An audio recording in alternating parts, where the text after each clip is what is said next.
బులెటిన్లో మరో breaking news చూస్తున్నాం. కర్నూలు జిల్లాలో రాజకీయం మారుతోంది. మంత్రి గుమ్మనూరు జయరాం వైసీపీని వీడటం ఖాయంగా కనిపిస్తుంది.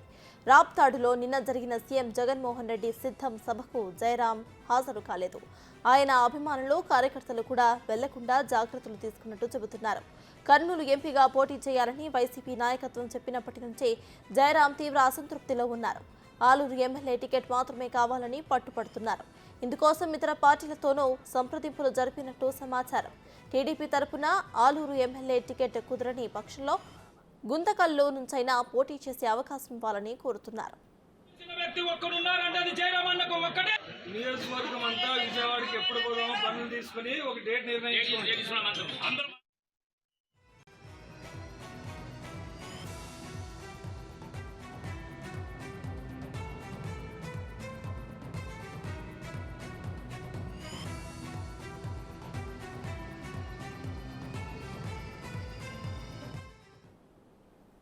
కర్నూలు జిల్లాలో రాజకీయాలు మారుతున్నాయి. మంత్రి గుమ్మనూరు జయరాం వైసీపీని వీడడం అయితే ఖాయంగా కనిపిస్తోంది. ఇదే విషయంపై పూర్తి డీటెయిల్స్ ను మా ప్రతినిధి శ్రీరామ్ అందిస్తారు. శ్రీరామ్, చెప్పండి. జయరాం అయితే వైసీపీని వీడబోతున్నట్టు తెలుస్తోంది. ఇక టీడీపీలో కూడా ఆయన చేరబోతున్నట్టు తెలుస్తోంది. ఇదే విషయంపై మీ దగ్గర ఉన్న అప్డేట్స్ ఏంటి?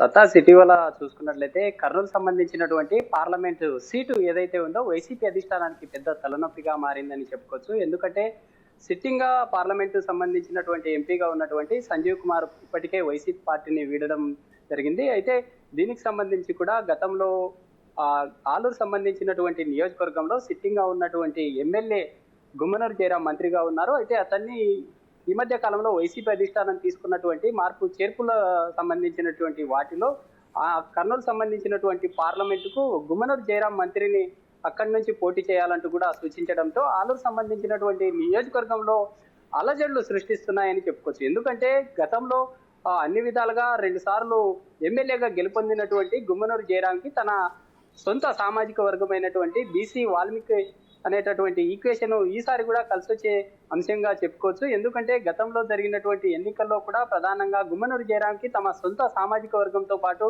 ఇతర వర్గాల వారు కూడా అన్ని విధాలుగా సపోర్ట్ చేసి గుమ్మనూరు జయరాంని ముందుకు తీసుకొచ్చిన పరిస్థితులను మనం చూసాం. అయితే ఇటీవల వైసీపీ అధిష్టానం తీసుకున్నటువంటి మార్పు చేర్పుల సంబంధించినటువంటి వాటిలో చూసుకున్నట్లయితే చిప్పగిరి జెడ్పీటీసీగా ఉన్నటువంటి విరూపాక్షి పేరును ఆలూరు సంబంధించినటువంటి నియోజకవర్గంలో ఖరారు చేయడంతో ఆలూరు సంబంధించినటువంటి సిట్టింగ్ గా ఉన్నటువంటి గుమ్మనూరు జయరాం వర్గీయులు మాత్రం ఆ యొక్క విషయాన్ని జీర్ణించుకోలేకపోతూ ఉన్నారు. రోజు రోజుకి ఆలూరు సంబంధించినటువంటి వ్యవహారము ఏపీలో ఒక సంచలనం సృష్టిస్తుంది అని చెప్పుకోవచ్చు. ఎందుకంటే ఒక మంత్రిగా ఉన్నటువంటి గుమ్మనూరు జయరాము ఇటీవల జరిగినటువంటి ఒక కార్యక్రమానికి మొదటగా గుమ్మనూరు జయరాం హాజరయ్యారు. తర్వాత ఇన్ఛార్జిగా ఉన్నటువంటి విరూపాక్షి వేరువేరుగా హాజరు కావడం, అలాంటి సమస్యలు తలెత్తుతా ఉన్నాయి. అయితే నిన్న జరిగినటువంటి అనంతపురం జిల్లా రాప్తాడులో జరిగినటువంటి సిద్ధం అనేటటువంటి సభకు సంబంధించి ప్రతి నియోజకవర్గానికి కార్యకర్తలను పెద్ద ఎత్తున తీసుకెళ్లాలనేటటువంటి ఆ మొబిలైజేషన్ ఏదైతే ఉందో నిన్న జరిగినటువంటి సిద్ధం అనేటటువంటి సభకు సంబంధించి నిన్న ఆలూరు సంబంధించినటువంటి మంత్రిగా వ్యవహరిస్తున్నటువంటి గుమ్మనూరు జయరాం తన నాయకులు కావచ్చు, కార్యకర్తలు, తమ సామాజిక వర్గం వారు కూడా పెద్ద ఎత్తున పాల్గొనలేదు. ఎందుకంటే గుమ్మనూరు జయరాము ఇప్పటికే పార్టీ సంబంధించినటువంటి అధిష్టానంతో కొంత గ్యాప్ ను మెయింటైన్ చేయడం, ఇప్పటికే పార్టీకి సంబంధించినటువంటి వ్యవహారం ఏదైతే ఉందో పార్టీ తీసుకున్నటువంటి నిర్ణయానికి కూడా గుమ్మనూరు జయరాం నేను ఖచ్చితంగా నాకు ఎమ్మెల్యే పదవినే కేటాయించాలి, నేను ఎంపీగా పోటీ చేయడానికి ఆసక్తిగా లేనట్టు కూడా పలుసార్లు చెప్పినప్పటికీ అధిష్టానం ఇప్పటికీ ఎలాంటి నిర్ణయం తీసుకోలేదు. అయితే ఎలాంటి నిర్ణయం తీసుకోకపోవడం పట్ల ఇటీవల జగన్మోహన్ రెడ్డి కర్నూలు సంబంధించినటువంటి ఒక వివాహ వేడుకల్లో హాజరైనటువంటి రీజనల్ కోఆర్డినేటర్ అయినటువంటి రామ్ సుబ్బారెడ్డి ద్వారా జగన్మోహన్ రెడ్డిని కలవడం జరిగింది. అయితే జగన్మోహన్ రెడ్డిని కలిసి ఖచ్చితంగా తమ యొక్క నియోజకవర్గ ఎమ్మెల్యేగానే నాకు సీటును కేటాయించాలి, లేదంటే నేను ఎంపీగా పోటీ చేయనట్టు కూడా కోరినట్లుగా సమాచారం తెలుస్తుంది. అయితే అందులో భాగంగానే ఒకవేళ నాకు ఆలూరు సంబంధించినటువంటి నియోజకవర్గంలో సీటు ఇయ్యని పక్షంలో అనంతపురం జిల్లా రాయదుర్గం సంబంధించినటువంటి ఎమ్మెల్యే సీటునైనా కేటాయించండి అంటూ కూడా అడిగినట్లుగా తెలుస్తా ఉంది. రాయదుర్గం సంబంధించినటువంటి సీటును అంటే అక్కడ అత్యధికంగా శ్రీరామ్, మనం చూస్తే ఒకవేళ ఆయన టీడీపీలో జాయిన్ అయితే టీడీపీలో ఇక్కడ ఆలూరు టికెట్ కుదరదు కాబట్టి గుంతకల్లు టికెట్ అయినా ఆశిస్తున్నట్టు తెలుస్తోంది. సో ఈ విషయంపై ఏమైనా అప్డేట్స్ ఉన్నాయా?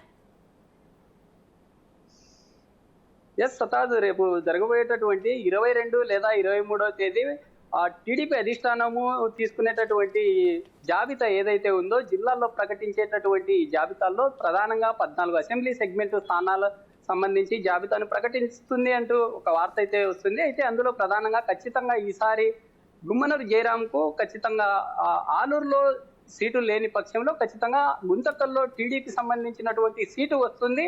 వైసీపీ అధిష్టానానికి మంత్రి గుడ్ బై చెప్పే రోజులు వచ్చాయంటూ కూడా జోరుగా తమ యొక్క ఆలూరు సంబంధించినటువంటి నియోజకవర్గంలో జోరుగా ప్రచారం కొనసాగుతా ఉంది. అయితే ఇప్పటికే టీడీపీ సంబంధించినటువంటి అనంతపురం జిల్లాకు సంబంధించినటువంటి ఒక కీలక నేత ద్వారా పావులు కదుపుతున్నట్లుగా మనకు తెలుస్తా ఉంది. ఖచ్చితంగా గుమ్మనూరు జయరాం తన అనుచరులు ఖచ్చితంగా టీడీపీ పార్టీలో చేరాలంటూ కూడా ఒత్తిడి చేస్తున్నట్లుగా సమాచారం. Right, thank you Sriram.